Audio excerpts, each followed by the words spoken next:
हाय, मी Renuka. Show टाईममध्ये तुम्हा सगळ्यांचं स्वागत. तुम्ही मला नेहमी स्टुडिओमध्ये बघत असता. तुम्हाला असं वाटत असेल की मी पुन्हा नेहमीप्रमाणे तुम्हाला बातम्या देत असेन, पण असं काही नाहीये. बातमीच आहे, पण तर थोडीशी एक्सक्लुझिव्ह आहे. अशासाठी की मला कळलं एक ज्येष्ठ रंगकर्मी एका सुपरस्टारला गाईडिंग टिप्स द्यायला आलेले आहेत. नेमकं कशासाठी ते जाणून घेऊयात. पण तुम्हाला प्रश्न पडला असेल, ज्येष्ठ रंगकर्मी नेमके आहेत तरी कोण? तिथे कोणीतरी आहे. Excuse me. Excuse me. हे विजय चव्हाण आहेत, म्हणजे मोरूची मावशी. खूप छान वाटलं तुम्हाला भेटून. थँक्यू. पण तुम्ही इथे कशाला आलात? मी असं ऐकलं की भरत जाधव मोरूची मावशी करतोय. तिथे 3 मावश्या आहेत. तुम्हाला कळलंय का पण खरी मावशी कोण आहे ते? भरत जाधव. पण ती 3 आहेत, ओळखायचं कसं? भरतला ओळखतो मी चांगला. आम्हाला ओळखून दाखवा की. हा भरत की काय एवढं नरम कसं मग? बापरे, ही कशी मावशी होणार? मिश्या केवढ्या, केस केवढे, केस काढेपर्यंत तिसरी वेल व्हायची. हा भरत की काय बघू तरी. ऐक, याला मावशी घ्यायचं म्हणजे सुयक लॉस मध्ये किती गंगावणं लावणार तो. बापरे, हे कोण बाबा कांगारू सारखं बसलाय? हा तरी भरत असावा.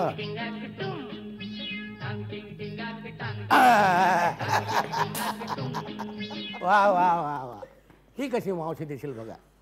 विदाउट गंगावण मावशी दिसते बघा. त्याच्यामुळे मुद्दाम म्हणजे भरत एवढं मला उत्सुकता आहे की मोरूची मावशी भरत कसा करतोय.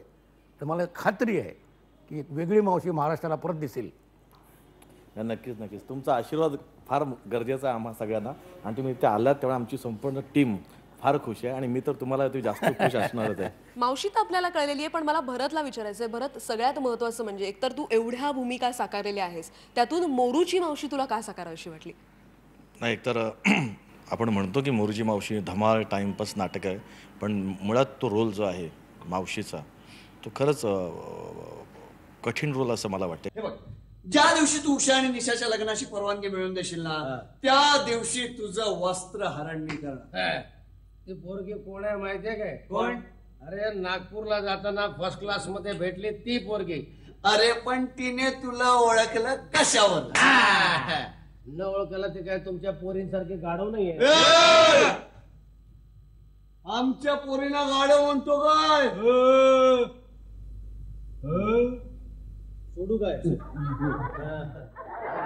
मोरूची मावशी माझ्यासाठी फार महत्त्वाची गोष्ट आहे. कारण मी काही दिवसात नाटक शोधत होतोच मुळात. आणि सही रे मराठी सही रे येण्याच्या आधी मी मोरूच्या मावशीसाठी फोटोशूट पण केलं होतं. हां, पण तरी काय त्यावेळेस ते झालं नव्हतं. आणि जेव्हा मला कळलं की एक नवीन नाटक करायचं आहे भटांकडे, भटसाहेब मला बोलले की नाही जर आपल्याला मावशी करायची रे, आपलं 29 वर्ष होतात आणि आपण माझं ते नाटक जे आम्ही ज्या नाटकाने सुरुवात केली, नाटक आपल्याला आणायचं आहे. तर म्हटलं हा चान्स कशाला सोडून मिळतो. तर स्वतः निर्माते म्हणतात की करायचं म्हणलं. तर मी लगेच मी तर म्हटलं की माझी तयारी आहे, सांगा कसं करायचं आहे. फक्त तयारी असणं हेच नाही आहे, तर त्यासाठी तालमी असणं पण गरजेचं आहे. आज फक्त आमचं बॅड लक आहे की नेमके भटसाहेब नाही आहेत. जेव्हा पहिल्यांदा भूमिका साकारलेली होती, तेव्हा तुमचा पहिला एक्सपिरियन्स कसा होता आणि तुम्हाला तेव्हा मार्गदर्शन कोणी केलं होतं? नाही, त्यावेळी काय आलं की मी पहिलं मिल कॉम्पिटिशनला मोरूची मावशी गेलो होतो. आणि त्यामुळे कसं मी डायरेक्टर मिलमध्ये, त्यामुळे मी ठरवायचं सगळं.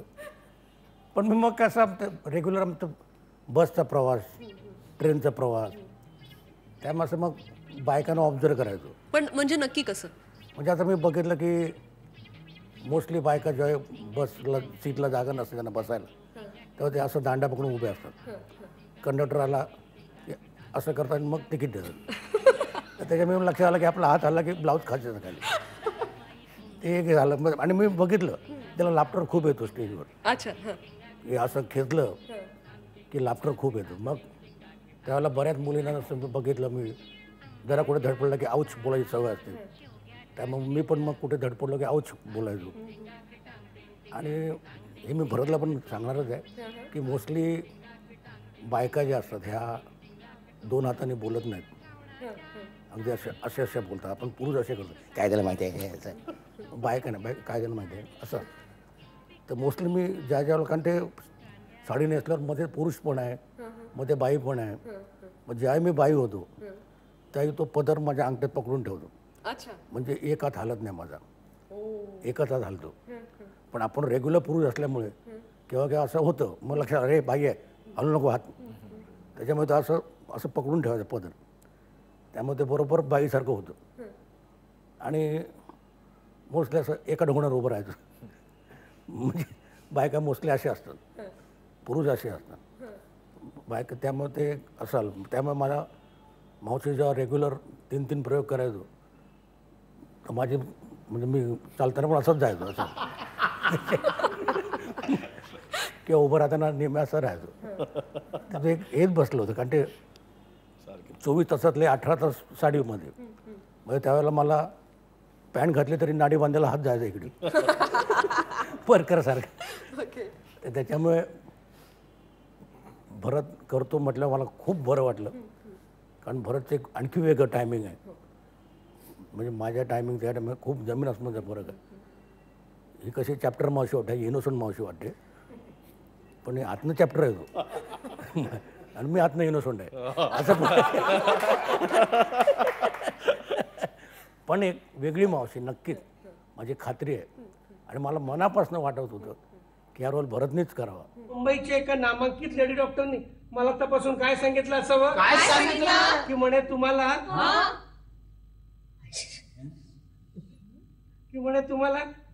बाळंत रोग आहे. पण मामी महाराज, लग्नानंतर तुम्हाला काही दिवस गेले होते असं तुम्ही म्हणालात, त्याचं काय झालं? त्याचं काय होणार आहे? हं? गेलेले दिवस का परत येत आहेत? भरत आल्यावर लोक माझी मावशी विसरतील असं मी त्याला आशीर्वाद देतो. असं तर नक्की नाही होणार. तुमची भूमिका तुम्ही अजरामर करून ठेवलेली आहे. आणि भरत, आम्ही असं म्हणतोय की एक मोठी मावशी आहे आणि आता एक छोटी मावशी आलेली आहे असं मला वाटतं. पण बरं, जसं आता त्यांनी सांगितलं की ब्लाऊज नीट करणं असेल किंवा कधी कधी पॅन्ट असली तरी नाडी नीट करायची त्यांना सवय लागली होती, असं काही ऑब्झर्वेशन तुझ्याकडून झालेलं आहे का? किंवा खास करून बाई कशी असते किंवा बायकोशी बोलणं असेल किंवा मैत्रिणींशी अशाकडून काही टिप्स घेणं, असं काही सध्या तुझं चाललेलं आहे का? आता बघणं चालू आहे सध्या. मुली बायकांकडे खरंच बघतो मी, सिरियसली बघतो आता. त्या या उद्देशानेच पाहतो. मुळात विजू मामाबद्दल मी बरंच काय मला बोलायचं आहे. तर सगळ्यात महत्त्वाचं ते टिप्स आता मावशी देतात ही फार माझी मोठी गोष्ट आहे, पण त्याने टिप्स मला फार आधीपासून सगळ्या गोष्टींची दिलेली आहे. उदाहरणार्थ दामोदरपंत आम्ही करतो, श्रीमंत दामोदरपंत, तेव्हा स्टेजवर विजय चव्हाण मोठं नाव जे आजही आहे आणि मी फारच नवखा आलो होतो, तरी सुद्धा लाफ्टर जे येतो ना, त्या मला एक सवय होती ना की पटपट डायलॉग घेणं वगैरे, तर ते मला थांबवायचे. थांब हा लाफ्टर आहे, अच्छा, हां असं मागून मिळत नाही, तो रिस्पॉन्स आहे तो घे पहिला. लोक वाट बघतात टाळ्यांची, ते फार महत्त्वाचं. नंबर 2, टायमात या. मी ह्यांच्यामुळे टायमात यायला लागलोय बऱ्यापैकी. मी नेहमी सांगतो की मी यांना प्रचंड फॉलो करतो अशा काही गोष्टींसाठी. अजून आता ज्या तालमी पाहत ते काही गोष्टी सांगतील तर माझ्याकडे ना ते मोठा आशीर्वाद आहे. राजाने विचार केला अपने को फिकीर काय को, अपने को फिकीर काय को. मागणी घातली मागणी, मावशी झाली राणी, त्याची राणी. खास करून जो साडीमधला फोटो आहे, तुम्ही आरशात बघताय असं जो एक फोटो आहे, आम्हालाच विश्वास बसत नव्हता की भरत जाधव ही भूमिका साकारतायत. स्वतःला विश्वास बसला होता की आरशात बघितल्यानंतर ही किंवा हा मीच आहे?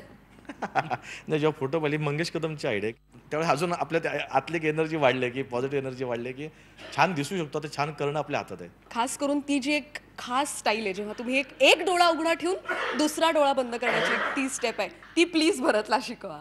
भरत शिकलाय, भरत करतो. पछाडलेला मध्ये भरत सगळ्यांच्या नकला करतो अशा. त्या माझी पण नकल भरत करायचं. दाखव भरत, ते बघ आहे ना पालक.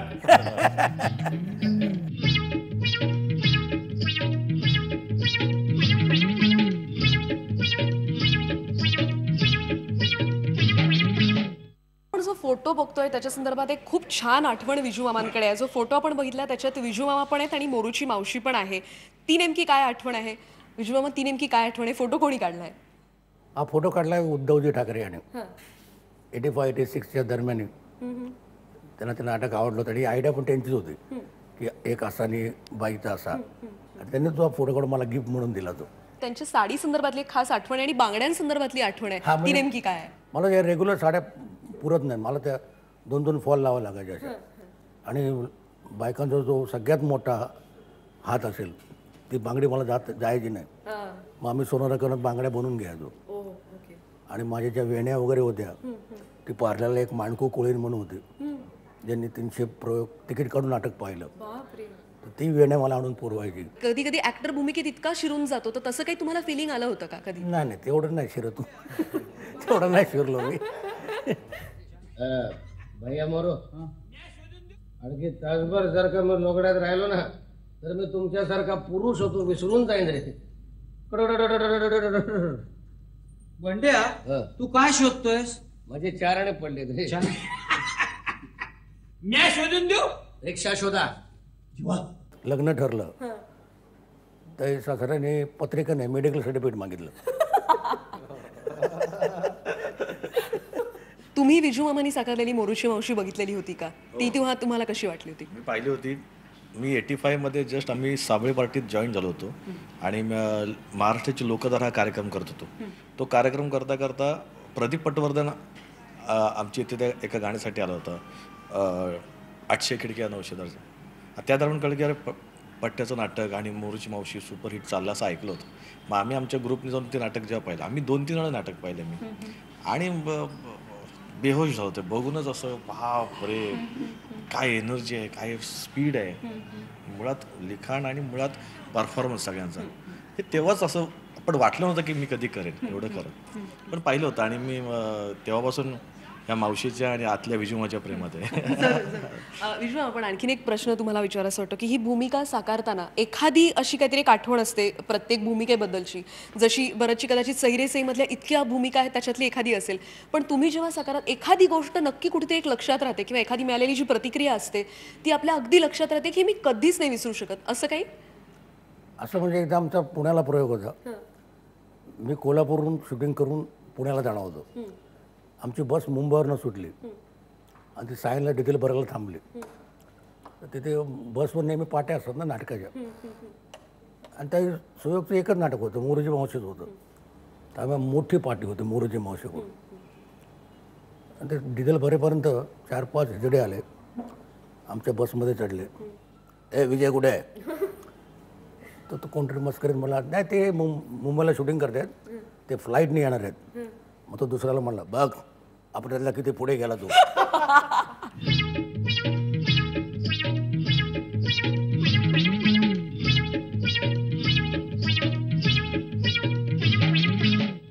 त्या तालमीला येताना एक खूप मोठं नाव आज आपल्यात नाही आहे, ते म्हणजे सुधीर भट. त्यांना श्रद्धांजली आणि या दोघांच्या त्यांच्याविषयीच्या काय आठवणी आहेत त्या आपण जाणून घेणार आहोत. खास करून भरत जाधव यांच्याकडे खूप चांगली आठवण आहे, ती पहिले जाणून घेऊयात. भरत, एक छान आठवण आहे कारण विजू मामांविषयी सुधीर काकांनी सांगितलेली, ती नेमकी काय आहे?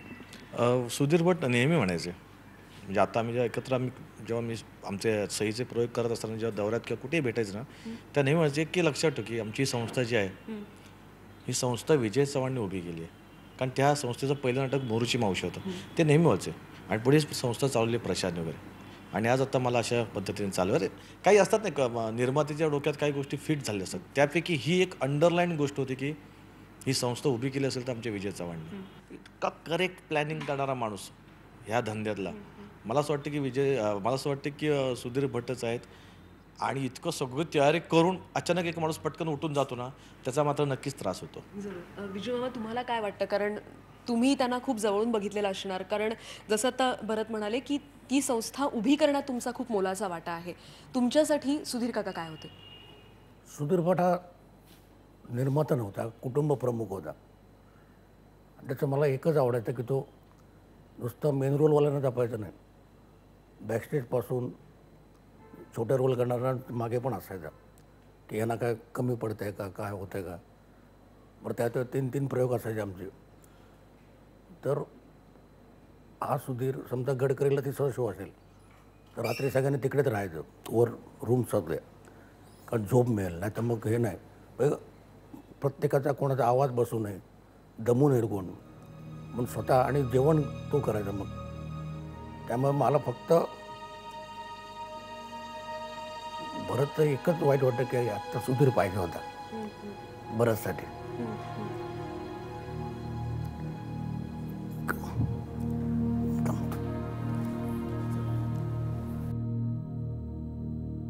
या नाटकाची सिग्नेचर ट्यून म्हणजे टांगटिंग टिंगाक वाटते. अशोक पत्की आणि तेव्हा ती जी एक मेलडी जमून आलेली होती, ते गाणं तुमच्यासाठी काय? टांगटिंग हे ओरिजिनल गाणं आहे. तर मग सुधीरच्या डोक्यात आलं की आणखी 3-4 आपण हलके फुलके गाणी टाकूया आणि जर नाही आवडली तर 5-6 प्रयोगानंतर कट करायची. जर प्रेक्षक कॅन्टीनमध्ये जायला लागलं तर कट करायचं. मग मंगेश कुलकर्णीला बोलवून त्यांनी ती 5-6 गाणी लिहिली. पण ती डॅशिंग नाही बघा. त्या काळात एवढा कट करायचे म्हणजे तेवढा खर्च. त्याच्यामुळे आणि टांगटिंग इतकं म्हणजे प्रत्येकाने आपापल्या परीने घेतलं. म्हणजे अशोक पत्कींचाच नातू शनिवारी अशोक पत्की ज्यांना देवळात घेऊन गेले तेव्हा ते टांगटिंग म्हणत होता पोरगा नातू देवळात. तर अशोक पत्की म्हणले अरे हे काय ते बोला मारुतीचं गाणं आहे, मारुतीच्या बेंबीत शिरला बाई भुंगा. त्याच्यामुळे प्रत्येकाने आपापल्या परीने ते गाणं घेतलं आणि ते हिट झालं.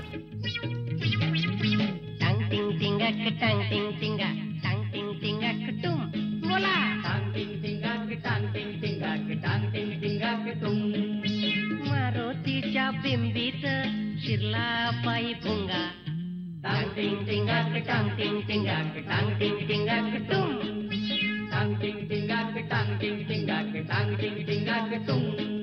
एवढ्या छान छान आठवणी आहेत भरत. आता ही भूमिका तुम्हाला साकारायची आहे, खूप आव्हानात्मक असणार आहे, कारण एवढ्या आठवणींचा खजिना विजूमामांकडे असणार आहे. काही दिवसांनी किंवा काही महिन्यांनीच आपण तुमचा जेव्हा इंटरव्ह्यू करू तेव्हा तुमच्याकडे पण अशाच आठवणींचा खजिना असणार आहे. हे गाणं जेव्हा तुम्ही स्वतः स्टेजवर परफॉर्म करताय किंवा आता जेव्हा रिहर्सल करता आहात तेव्हा तुमच्या मनात काय भावना येते? खास करून कारण आपण बघितलं की बापूराव मानेंनी विजूमामांना ट्रेनिंग दिली आणि आता विजूमामा तुमच्याकडे आलेले आहेत. एक ते फिलिंग नेमकं काय आहे?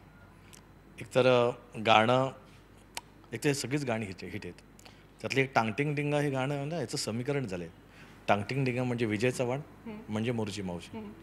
हे समीकरण पुसणं फार सोपं काम नाही आणि पुसू पण नये. ते तसंच आबाधित राहावं.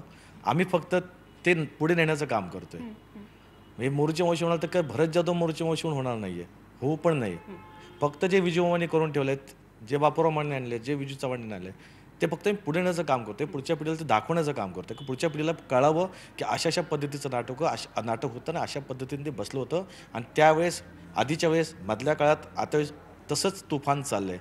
काही अशी मोजकीच नाटकं असतात की जे कुठल्याही काळात काढली तर ते हिट होऊ शकतात. फक्त ते नीट चालवणं, नीट त्याला मार्ग देणं गरजेचं आहे. त्यातला एक रंगकर्मी आहे की तो फक्त पुढे नेण्याचं काम करतोय. आणि मी फक्त ह्यांच्या आशीर्वादाने आणि ज्यांनी हात काम केलं आहे, ज्यांना ह्या नाटकाचे हात लागलेत त्या सगळ्यांच्या आशीर्वादाने तो पुढे नेण्याचं काम करतोय. आणि त्यातलं मोरची मावशी आणि टांगटिंग डिंगा हे अर्थात ह्यांच्याकडंच मी ते शिकणार आहे. कारण ती स्टेप मला प्रचंड आवडलेली स्टेप आहे. मलाच काय कुठल्याही माणसाला जाणार टांगटिंग नाही म्हणलं तर बाकी गाणं बोलतील, पण ती स्टेप पुरी केल्याशिवाय ते गाणं पुरं होत नाही. खास पाय उचलण्याची एक खास लकब आहे ती विजूमामांची खास आहे. बघूयात विजूमामा आमची एक खास तुम्हाला फरमाईश आहे की ती जी एक स्टेप आहे ती तुम्ही आता प्लीज बरं जाणवायला सांगा. मी तुम्हाला बघून फॉलो करतो. चाल. टांग टिंग टिंगा टांग टिंग टिंगा टांग टिंग टिंगा कटून मारुतीच्या बेंबीत शिरला बाई भुंगा.